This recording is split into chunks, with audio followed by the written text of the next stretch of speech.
Olá, está começando o Jornal da CUT, Central Única dos Trabalhadores.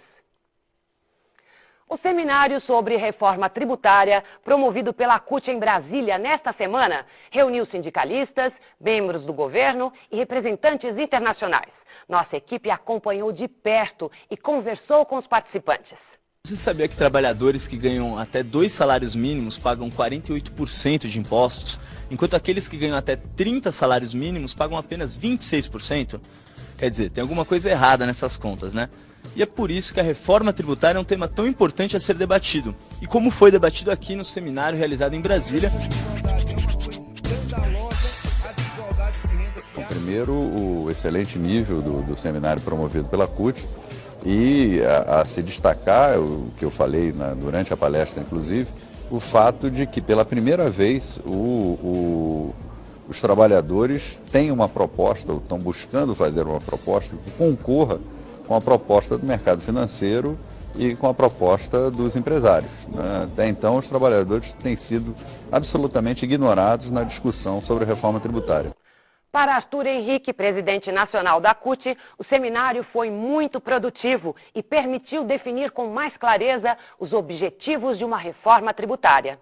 Acho que o seminário trouxe um conjunto de subsídios bastante importantes para a atuação sindical da CUT nos estados, nos ramos e a própria direção nacional da CUT, a partir desses subsídios construídos aqui coletivamente, agora enfrentar esse debate, que é um debate de uma disputa na sociedade. Afinal de contas, nós temos uma estrutura tributária no Brasil altamente injusta e regressiva, ou seja, quem ganha menos paga mais e quem ganha mais paga menos, ao contrário do que deveria ser a estrutura tributária brasileira. Um empresário que queira ampliar os seus negócios e gerar emprego, gerar renda, paga uma carga tributária maior do que aquele empresário que quer aplicar o seu dinheiro no mercado especulativo, no mercado financeiro. Portanto, essas são algumas das questões que ficaram claras nesse diagnóstico sobre a estrutura tributária brasileira e que merecem, por parte da CUT, de toda a sociedade, de todos os trabalhadores, uma ação sindical de mobilização, de pressão, para que a gente possa aprovar no Congresso Nacional legislações que, por exemplo, possibilitem que um empresário ou um banqueiro ou um grande proprietário de terra que utiliza iate, avião, jatinho, helicóptero, por incrível que pareça, esses meios de transporte não pagam imposto. No entanto, nós, os trabalhadores, uma parte da classe trabalhadora que compra o seu carro popular, que compra o seu automóvel, paga o IPVA. Nós achamos que todo mundo tem que pagar o trabalhador, tem que pagar o empresário, tem que pagar o banqueiro, tem que pagar o proprietário de terra, e quem ganha menos paga menos, quem ganha mais paga mais. Também em Brasília, na segunda-feira, a CUT realizou seminário sobre sua participação no Conselho do FGTS. O saldo foi bastante positivo, no sentido de levar a discussão do Conselho às CUTs estaduais e sindicatos de base. O seminário realizado aqui em Brasília para discutir o Fundo de Garantia por Tempo de Serviço abordou diversas questões, inclusive algumas críticas, como, por exemplo, a lei atual do FGTS, que para os participantes precisa ser revista. Essa lei está desatualizada.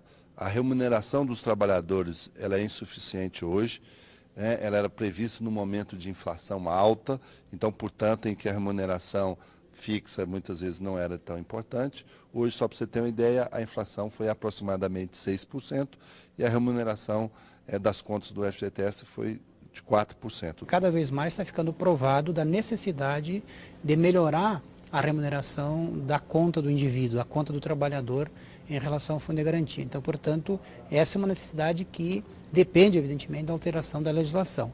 Eu acredito que é possível nós negociar, ainda sem alteração legislativa, de que esse lucro seja revertido em formas de pagamento, como participação nos lucros, onde as empresas, por exemplo, dividem com os trabalhadores. Eu acredito que é possível nós negociar com o governo, negociar e aprovar dentro do Conselho que parte desse lucro seja revertido, mesmo que antes de alteração da legislação seja revertido para os trabalhadores, para a conta dos trabalhadores. Isso, sem dúvida, vai ajudar muito e, inclusive, incentivar os trabalhadores a manter o seu fundo de garantia lá. É que o fundo, hoje, ele tem resultados positivos, contrário de anteriormente, que tinha resultados negativos.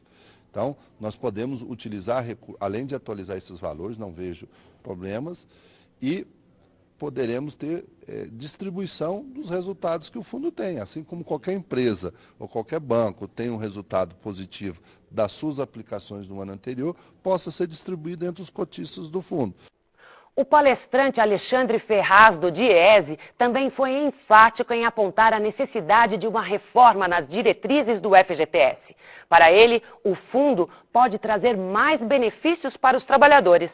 O FGTS, depois de passar por um tempo de situação financeira ruim, hoje em dia ele tem um lucro líquido, um resultado operacional significativo. O patrimônio líquido tem aumentado expressivamente nos últimos anos. E o FGTS pode fazer essa transferência de diversas formas. Pegando parte do resultado do investimento financeiro do FGTS em participação em empresas e transferindo para as contas vinculadas. 2, pode aumentar o subsídio para aquisição de imóveis de habitação, subsídio para saneamento básico, para permitir que a população de baixa renda, que muitas vezes não é um seletista, não tem uma conta do FGTS, mas que pode se apropriar também desse resultado, pensando aí do ponto de vista dos trabalhadores numa categoria mais ampla. Na terça-feira, dia 22, a movimentação começou cedo no aeroporto de Brasília. Sindicalistas da CUT receberam os parlamentares com a sua pauta de reivindicações. Na quarta-feira, dia 23, os dirigentes da CUT fizeram uma ocupação pacífica no Congresso Nacional. Os sindicalistas percorreram os gabinetes dos parlamentares em busca de diálogo. Hoje e amanhã, sexta-feira, a direção nacional está reunida em Brasília para planejar os próximos passos de sua agenda. Na próxima edição, traremos mais detalhes da semana em Brasília e entrevistas exclusivas para o Jornal da CUT. Na terça-feira, dia 22, a luta pela memória dos desaparecidos políticos teve um novo capítulo. Acompanhe as imagens feitas pela equipe do Sindicato dos Químicos de São Paulo. A ministra Maria do Rosário, da Secretaria de Direitos Humanos da Presidência, esteve ontem em São Paulo, onde acompanhou o trabalho de peritos da Polícia Federal no cemitério da Vila Formosa. Eles procuram os restos mortais de desaparecidos políticos que combateram a ditadura militar. Familiares e companheiros de Virgílio Gomes da Silva, que atuava no Sindicato dos Químicos de São Paulo, acompanharam a busca. Procuradores federais e sindicalistas também estavam presentes. A ministra reconheceu a culpa do Estado brasileiro pela perseguição aos que enfrentaram a ditadura.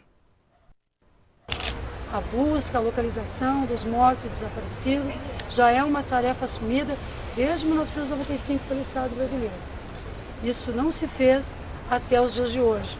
Há uma dívida do Estado brasileiro com as famílias. Nós não cumprimos aquilo que deveríamos ter cumprido. Eu quero de público dizer deste reconhecimento que entre 1995 e os dias atuais, ainda que a lei dissesse que devíamos cumprir e dizer onde estão os nossos mortos e desaparecidos, nós não cumprimos aquilo que a lei determina. Hoje nós estamos fazendo um esforço que é pelo trabalho técnico, como bem foi colocado aqui, mas é também pela vocação democrática e o compromisso dos técnicos que estão fazendo essa dedicação e das pessoas que, com o poder de mover este momento, estão movendo este momento. Nós estamos fazendo dois movimentos.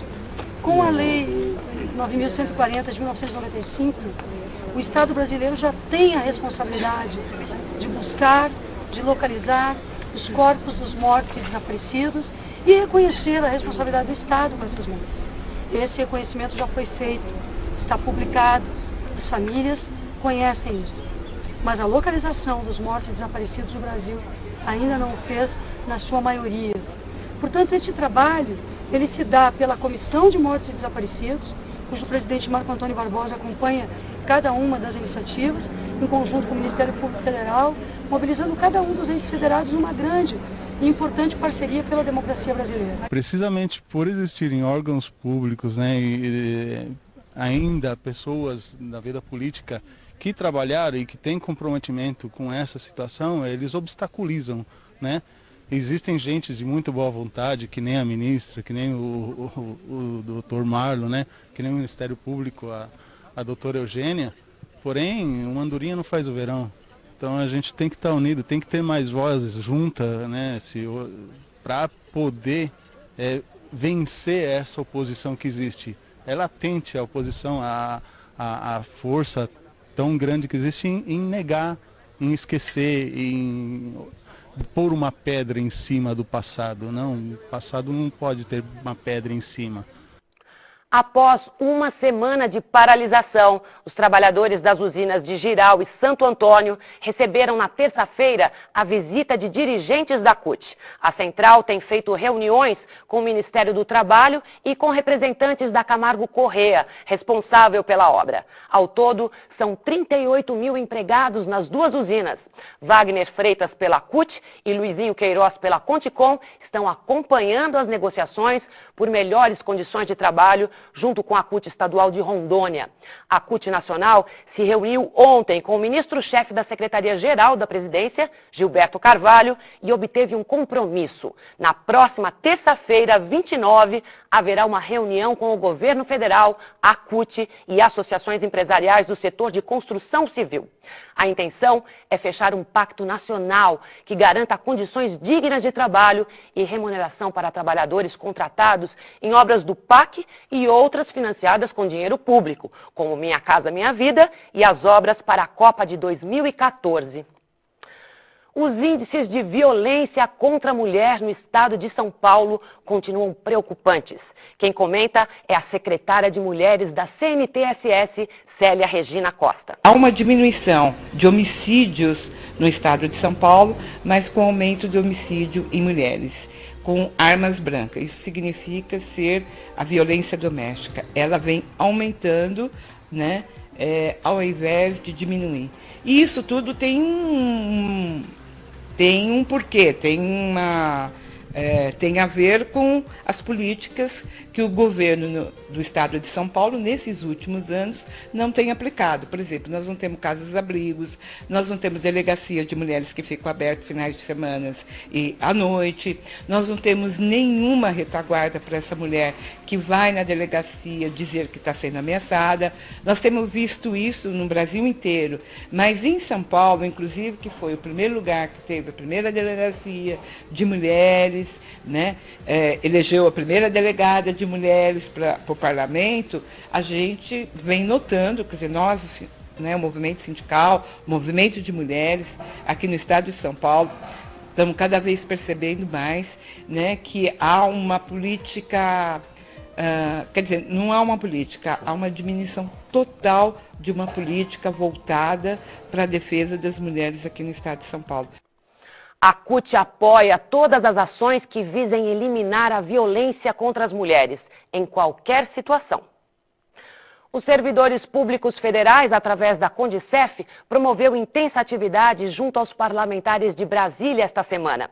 Eles defendem leis e projetos que garantam direitos e melhores condições de trabalho para a categoria.